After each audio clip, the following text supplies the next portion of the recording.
Hey, what's up? It's your girl Villa here, and welcome to Playground Conversations.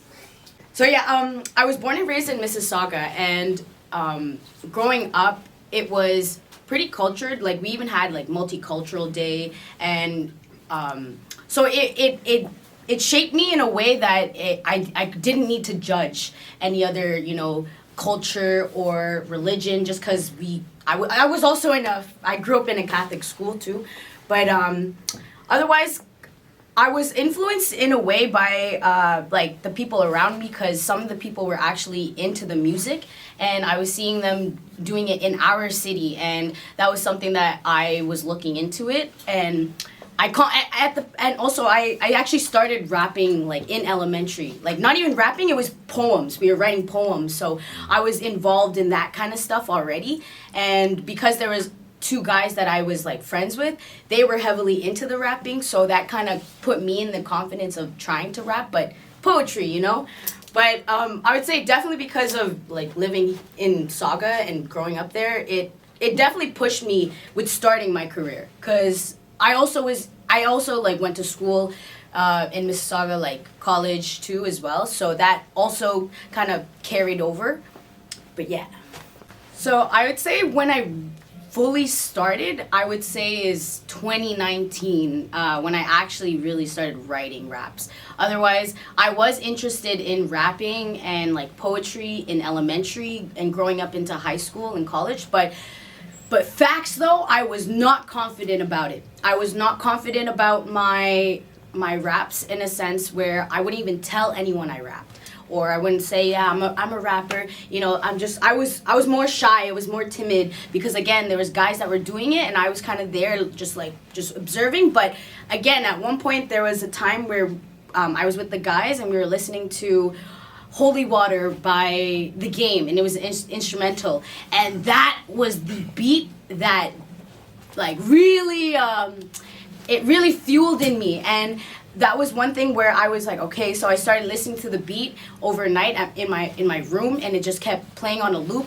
And then after that, the next morning, it literally started flowing right out of my head.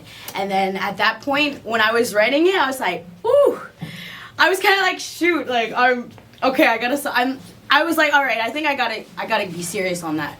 So that's when I finally started to take it serious in a way, and that way, well, that's actually how I started with the rapping, like to pursue it. But 2019 was the year I did most of my like rapping, where I would rap on a YouTube beat, and it would be just my iPhone and my raw voice and that kind of connection with the camera. But I just wanted people to hear me out with my raw voice, and versus me like being in the studio first. So that was my kind of introduction of my like rapping.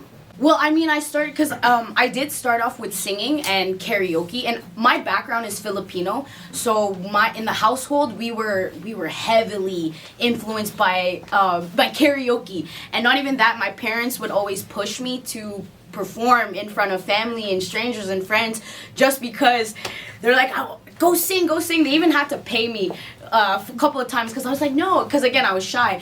But you know what, because of your question actually hit me right now, because the way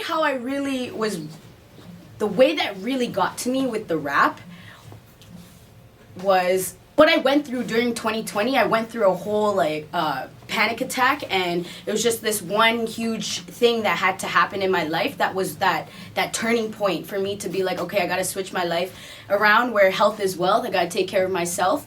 But then again, because I was doing that, all the things started to align, like in a sense where my confidence, my like my purpose, and that was something that really fueled me. And because I was doing music prior to that, it just 10 times more. Like, I'm 10 times more now confident in this thing, because I was able to overcome what I overcame in 2020, and now because of that and the way how I switched my life in that sense, that's making me think about the rap game and me as a female in this male-dominated industry to shoot for the fucking stars, and don't even fucking, like, I don't care what anyone fucking says, but, like, of course there's gonna be people, but I'm gonna keep doing it. I'm gonna show up at the end of the day, and that's what Villa came up with. And like, Villa is, you know, Villa came up like, and here today is like, you know, I built up Villa in that kind of sense. 2020 was the best and worst year that anyone could probably say, because it either made you or it broke you, you know? And we're here on the broken playground. So like, it just, but you know, like, just the way how that came. But yeah, like 2020 either made you or like, it could make you or break you. And you know, that was my decision to be like, all right, nah, I'm gonna make this year mine. Like, I don't care if regardless of the uncertainty. A lot of people felt that, of course, but again, I feel like because of that one incident, it was a panic attack. I was going through a lot of bad habits, you know, and it's bad habits that led to one and to the other, and that was consistent in a way which then took me away from what I really was trying to do with my life. And but because again, without me going through that situation with the panic attack, that just kind of told me that I wasn't connected to my body, because I couldn't stop my heart. My heart was palpitating at that point, and it was one of those things. Again, I didn't want to go to the hospital because it's COVID, right? My sister's like, "Oh, you go to the fucking hospital. You gotta quarantine, blah blah blah." I'm like, "Okay, you're not helping me." So I'm like, whatever. And yeah, and then that's when I went to like my parents, and they kind of like calmed me down in that sense, especially my dad. And my dad's like that person that really helped me during that time. And yeah, like because of that craziness, like I wouldn't be the person I am today. And that's facts, because I wouldn't take anything away from like that experience, even though it was a horrible experience. But you know what? It made me the person I am today. I would say, you know what? Work on yourself. You know, like, don't care about what others are thinking, like what the outside world is happening. Focus on you right now. Focus on the internal things, whether, you know, like figure, you know, your schedule out. You know, you got a routine. Everyone's got 24 hours in the day, from a billionaire to a bum, you know, and that's facts. I'm being real here, but you know, it's how you spend your day. And you know, again, it's how you can whatever you consume yourself with too, like what you're listening to, who your friends are. It could even be family that could be even like diminishing your, I don't know, like something, you know. But it's that kind of thing that you got to surround yourself. First of all, surround yourself with like-minded people, good people around you, positive, because that's the people that want to see you win. They want to see you grow. And again, and I think it's accepting the fact that change is good within a person. So regardless of whatever situation comes up to you, just know that change can be hard, but it's necessary for growth. And those are things that you also need to learn as you grow up, and you know, and building that confidence within yourself, because you know what, at the end of the day, like, it's you that makes these decisions, and it all starts up here too. So also, if I could also recommend, is strengthening your mindset, because your mindset is like the key thing, and everything from what you do starts here. Everything from thinking, acting, and like what you do all starts up here. So make sure you keep that in check, and you know, and you'll be good. And as long as you're surrounded by, like, again, like-minded people that want to see you win, of course that's gonna build your confidence. But also, mind you too, build that confidence within yourself first. Don't look for it, don't search for it from anyone, because you know, like, within you, you know. And like, for all teenagers, even females, you know, like, don't sweat it, because it's such a cruel fucking society right now, where they're telling us to do this, act like this, do that. Nah, whatever, you know, like. And I think that's also probably parts of that. So, you know, if you feel that social media too is a factor of in that section, stay away from it a little bit, you know. Step away from it, connect with nature, all of that, you know. It's good for you, and get some sun, you know, like. But again, like I said, just surround yourself with like-minded people too, because that's what really, especially for me and my confidence, like, it's great that I do have amazing people around me for that.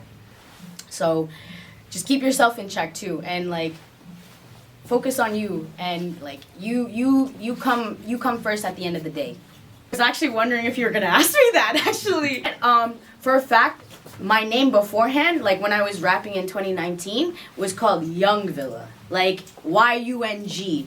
And of course, at that time, there was a lot of youngs out there. Like, there's a lot of youngs, you know? So it was, yeah, I was just like gravitated to that. But I actually had one person, everyone would call me Young Villa in high school and all that.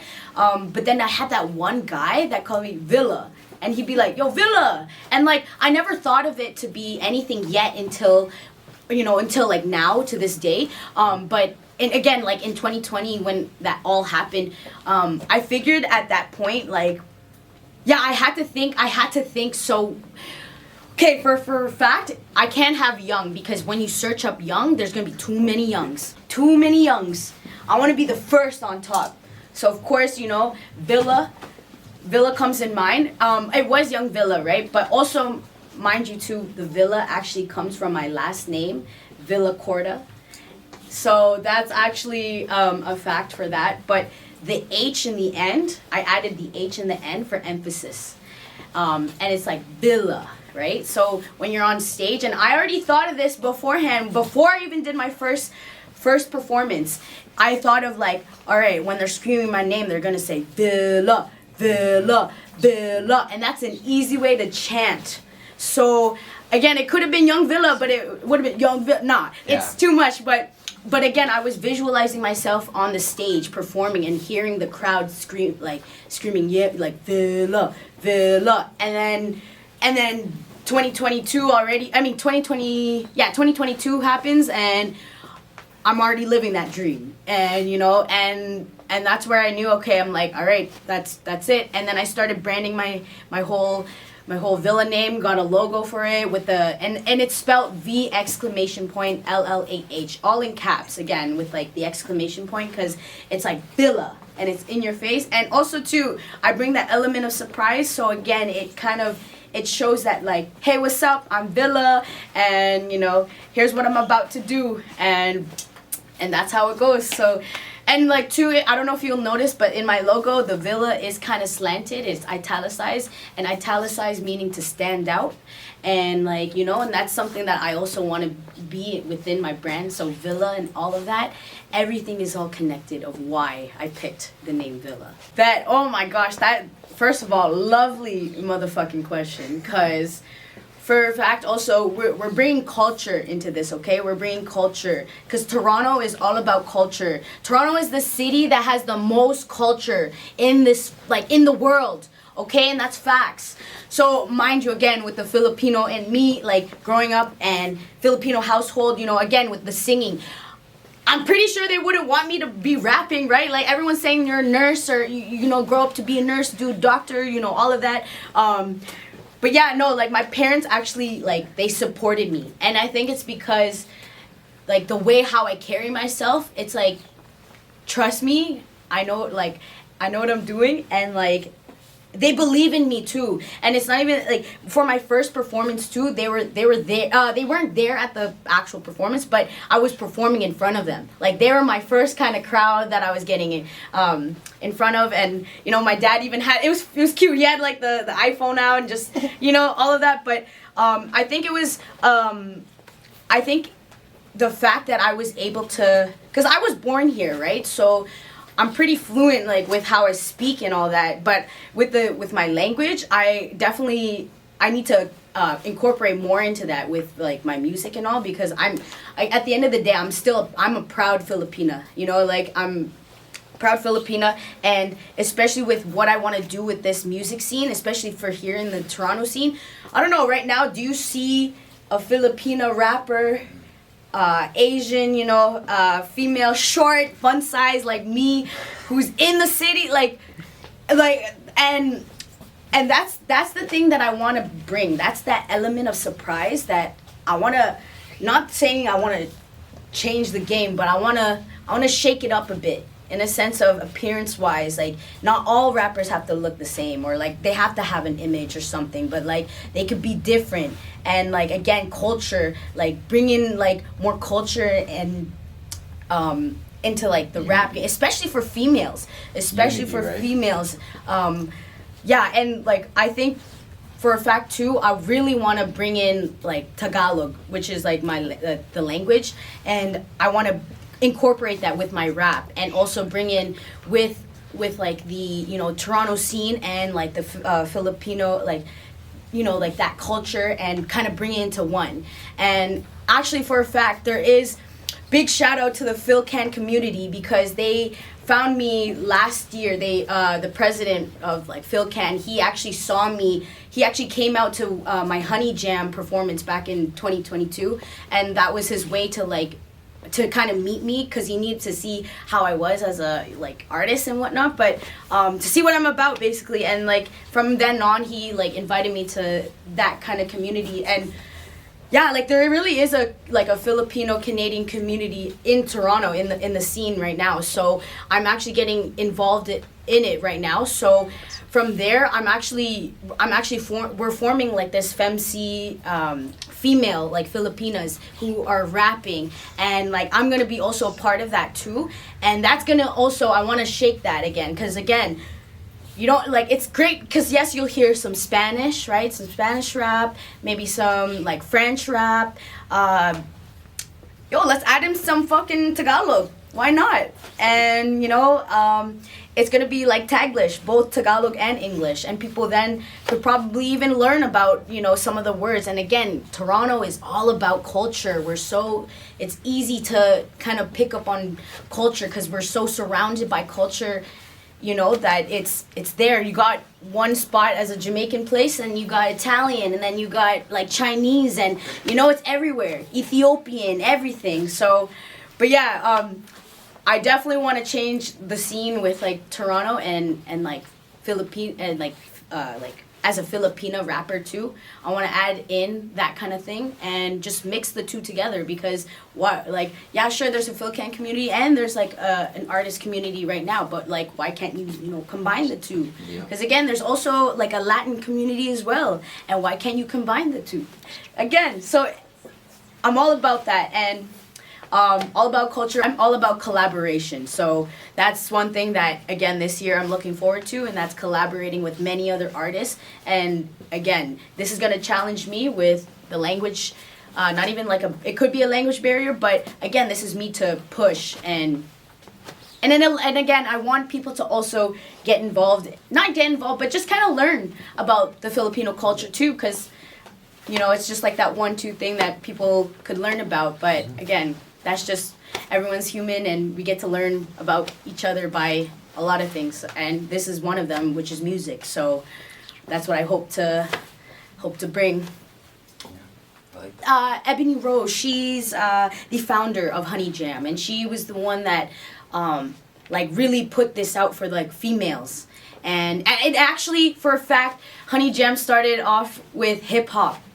It grew up with hip hop, and that was the core of it, and that's what like I loved about it, because even for the lineup of Honey Jam, I was actually the only hip hop artist in the lineup. So everyone else was R&B and, you know, maybe punk rock or alt rock, but yeah, I was the only one rapping, and yeah, that was just a crazy experience with Honey Jam. So I met NLMG last year in March, maybe mid-March. It's actually coming up. Like, it's not even a year yet that we've all like known each other.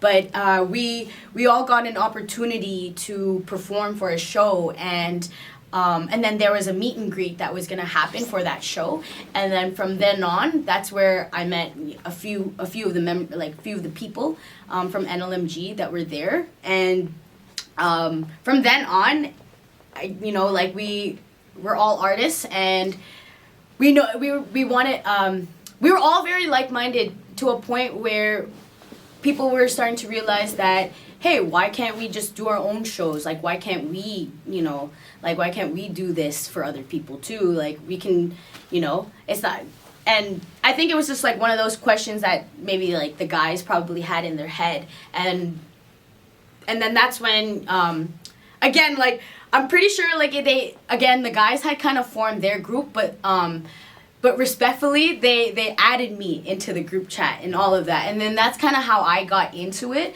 It wasn't like I was like involved in it like right away. I'm sure like they had their group chat and then they're like, oh, and then they added me into it. And it was funny because I think at one point they're realizing, they're like, oh shit, we have a girl in here. Like, and then I'm like, well, yeah, but I'm chill as fuck. So like, meeting the guys too, like, it was sick. Like we all saw each other for like our first ever like live performance. So I think that also kind of brought that relationship to a core, because we all started with like doing that. But again, with like within this journey of my music career and NLMG, I feel like it's definitely helped me and pushed me as myself to get into uncomfortable situations, because there's a lot of things that there was a lot of firsts from last year, like first I don't know, interactions with like another artist or something, you know, like I've never gone to do that, or collaborations, going to studios with other artists, but yeah, I think it's helped me in my career, in my music, just because I'm with a crew, I'm with like the gang, and you know, as a whole, as a team, like we come off strong because we are a team. And when we come to shows, we come together as a team, we leave together as a team. And I feel like too, I switched the dynamic in the group because I am a female and it's all males. Like I said, like it's a male dominated industry.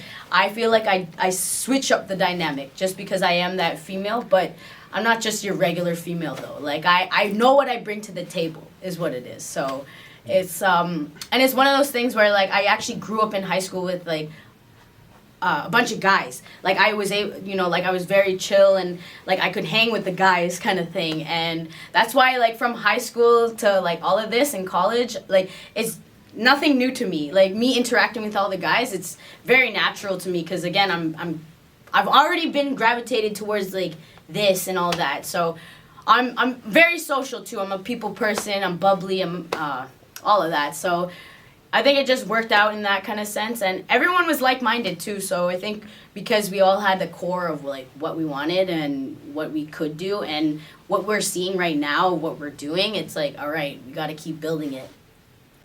Wow, what the fuck? Sorry, I would rather be respected.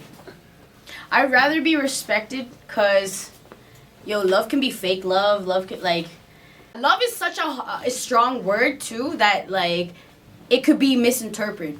And respect, you already know what respect is. It's like, that's RESPCT. Like, yeah, and I think, like, feeling, like, the respect of a person is, like,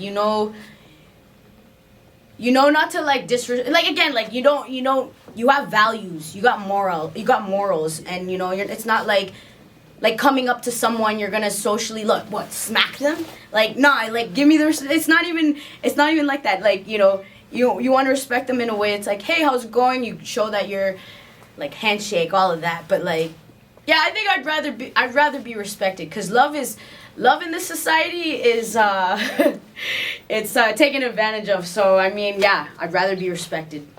Ooh.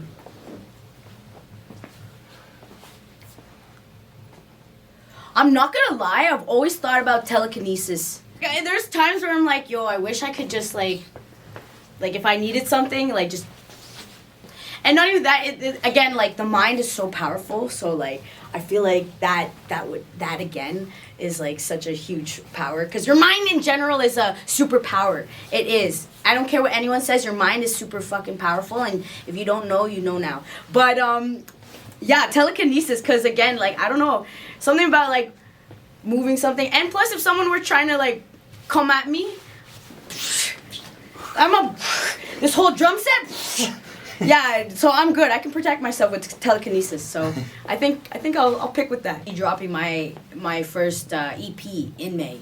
Like that's actually my my goal, because my birthday's actually in May as well. So I wanna do a little celebration for that, and maybe a listening party or something. Cause again, I don't have anything out right besides my one single, Cavity. But I don't have like a catalog. You know, I don't have things for people to like listen to. I will be dropping more stuff. Like I'll have more singles. I have an anthem that's gonna be coming, and for all my fun-sized girls, that's for you. You know, I'm gonna bring you an anthem. Don't worry. Don't worry. It's coming. Yeah, I'm definitely gonna be dropping my album, and I'm putting it. Like I said, I'm kind of stepping away from performances and not.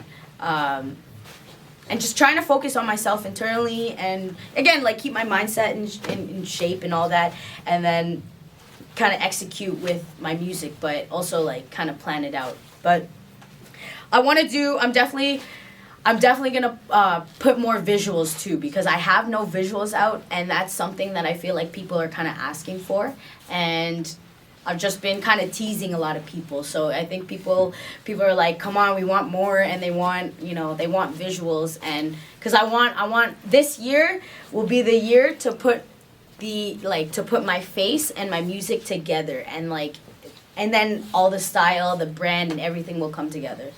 But you will see more of Villa, for sure. Like face, you will see more of me. So it's your girl Villa here. I wanted to end it off with saying thank you, Broken Playground, for having me here, and thank you for watching Playground Conversations. And check out my single that's out right now on all platforms called Cavity. And you can find me on my Instagram at Villa Official Music.